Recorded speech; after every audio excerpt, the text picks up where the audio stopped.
नमस्कार।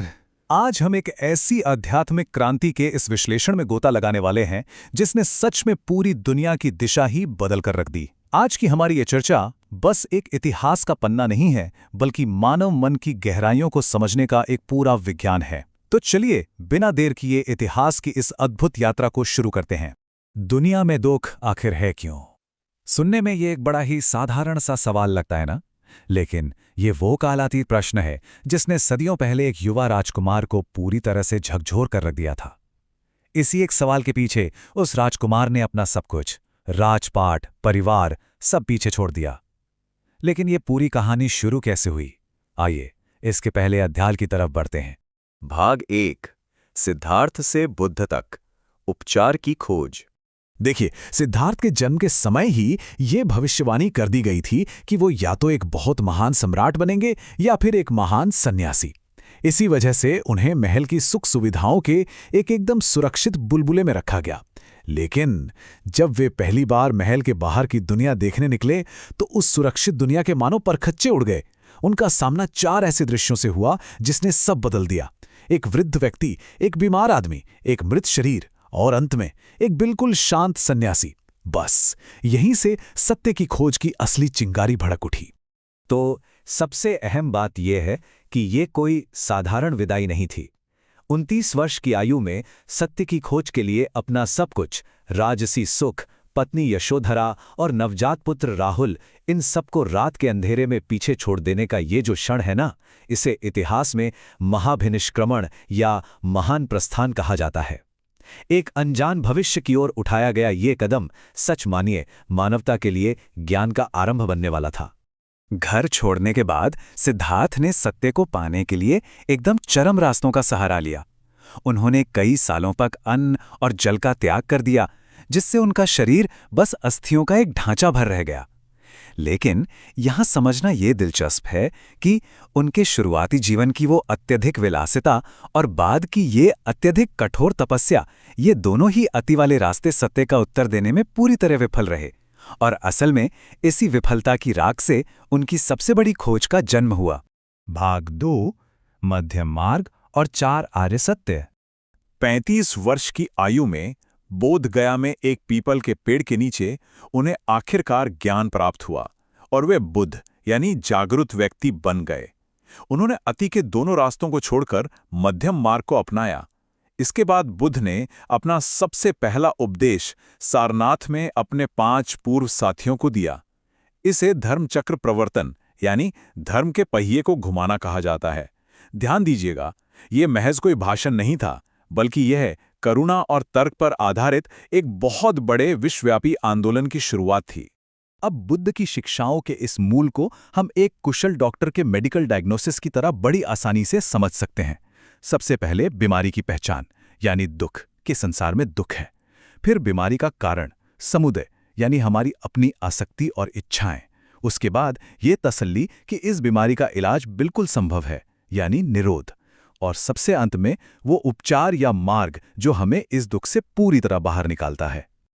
और वो उपचार है अष्टांगिक मार्ग। देखिए, ये 8 कदम कोई बहुत जटिल धार्मिक कर्मकांड नहीं है, बल्कि ये हमारे रोजमर्रा के एकदम व्यावहारिक कार्य हैं। सही दृष्टिकोण रखना, सही वचन बोलना, सही आजीविका कमाना, ये सब ऐसे कदम हैं जिन्हें हमारे जीवन में संतुलन लाने और दुख की जड़ को काटने के लिए ही डिजाइन किया गया है। आसान शब्दों में कहें तो यह मध्यम मार्ग पर चलने का एक एकदम सीधा और स्पष्ट नक्शा है। भाग 3, विरासत का संरक्षण, प्रमुख बौद्ध संगीतियां। 80 वर्ष की आयु में जब बुद्ध ने परिनिर्वाण प्राप्त किया तो जाहिर है ये सवाल उठा कि ये महान ज्ञान अब आगे कैसे बढ़ेगा। अगर हम इतिहास पर नजर डालें तो सैकड़ों सालों की एक स्पष्ट झलक मिलती है। बुद्ध के जाने के तुरंत बाद राजगृह में पहली संगीति हुई, जहां उपदेशों को इकट्ठा किया गया। फिर समय समय पर अजातशत्रु, कालाशोक और सम्राट अशोक जैसे महान शासकों के संरक्षण में ये परिषदें हुईं। सम्राट अशोक के समय तो इस धर्म को एक वैश्विक पहचान मिल गई और अंततः पहली सदी आते आते कश्मीर और श्रीलंका में इन शिक्षाओं को लिखित रूप भी दे दिया गया। जैसे जैसे आंदोलन पूरी दुनिया में फैला, इसके साहित्य और संघ का भी जबरदस्त विकास हुआ। त्रिपिटक के रूप में विनय, सुत्त और अभिधम्म का एक विशाल खजाना तैयार हुआ। समय के साथ विचारों और व्याख्याओं में थोड़ी भिन्नता आने के कारण हीनयान, महायान और वज्रयान जैसी प्रमुख शाखाएं उभरकर सामने आईं। लेकिन यहाँ गौर करने वाली बात यह है कि इतने बड़े फैलाव और भौगोलिक विविधताओं के बावजूद बुद्ध का जो मूल दर्शन था वो बिल्कुल अछूता और सुरक्षित रहा। भाग 4 व्यवहार में ज्ञान, शांति की प्रेरणादायक कहानियां। तो अब तक हमने ऐतिहासिक तथ्यों और कुछ भारी भरकम सिद्धांतों को समझा, लेकिन चलिए अब उन गहरी मानवीय कहानियों की ओर चलते हैं जिन्हें बुद्ध रात को सोने से पहले अक्सर अपने शिष्यों को सुनाया करते थे। एक बहुत ही मार्मिक कहानी है एक शोकग्रस्त किसान की, जिसने अपने जवान बेटे को खो दिया था। जब वह रोता हुआ बुद्ध के पास सहायता के लिए पहुंचा तो बुद्ध ने उसे कोई लंबा चौड़ा ज्ञान नहीं दिया, बल्कि एक छोटा सा काम दिया। उन्होंने कहा, जाओ गांव के किसी ऐसे घर से एक मुट्ठी चावल मांगकर लाओ जहां आज तक कभी किसी की मृत्यु न हुई हो।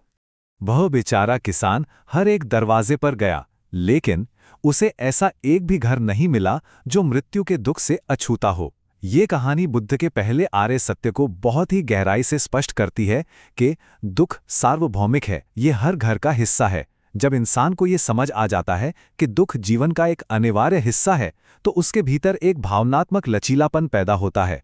दुख से भागने के बजाय उसे स्वीकार करने से ही सच्ची शांति मिलती है।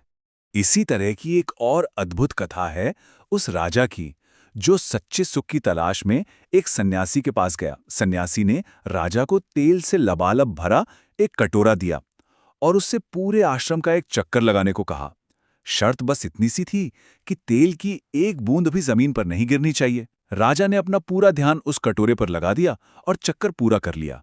लेकिन जब सन्यासी ने उससे पूछा कि क्या उसने रास्ते में सुंदर झरने और गाते हुए पक्षी देखे, तो राजा का उत्तर था नहीं।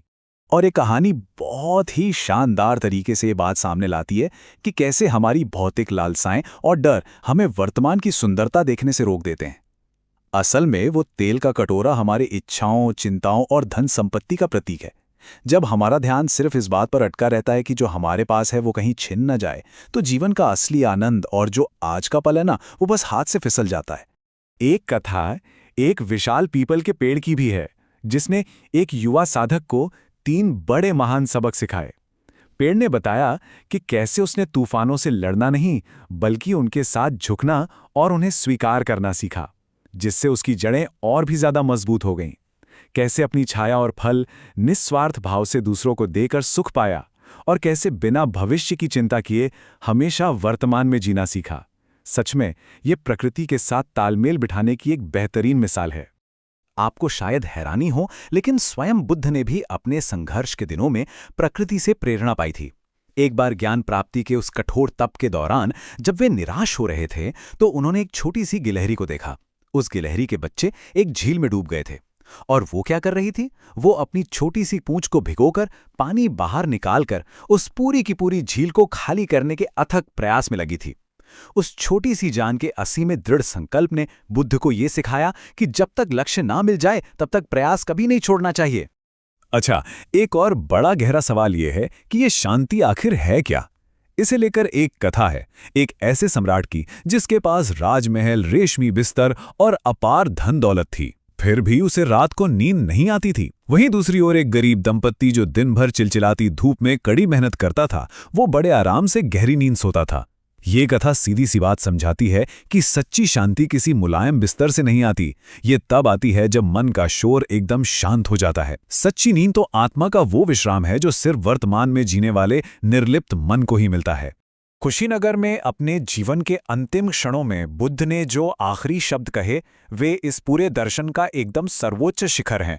अप्पदीपो भव, इसका सीधा सा अर्थ है अपना प्रकाश स्वयं बनो। यह पूर्ण आत्मनिर्भरता का एक बहुत ही शक्तिशाली संदेश है। मुक्ति किसी जादुई चमत्कार से नहीं मिलती, बल्कि अपने भीतर की ज्योति को प्रज्वलित करने से और अपने स्वयं के परिश्रम और विवेक से ही मिलती है। बुद्ध की शिक्षाएं आज भी उतनी ही प्रासंगिक हैं जितनी वो हजारों साल पहले थी। तो इस प्रस्तुति को हम एक बहुत ही गहरे प्रश्न के साथ समाप्त करते हैं। जरा अपने चारों ओर देखिए, जीवन की इस भागदौड़ में वो कौन सा तेल का कटोरा है जिसे गिरने के डर से वर्तमान की सारी सुंदरता अनदेखी रह गई है? सच्ची शांति पाने के लिए आज किन आसक्तियों को पीछे छोड़ना होगा? इस मध्यम मार्ग को हम जीवन में कैसे उतार सकते हैं, इस पर एक बार विचार जरूर किया जाना चाहिए।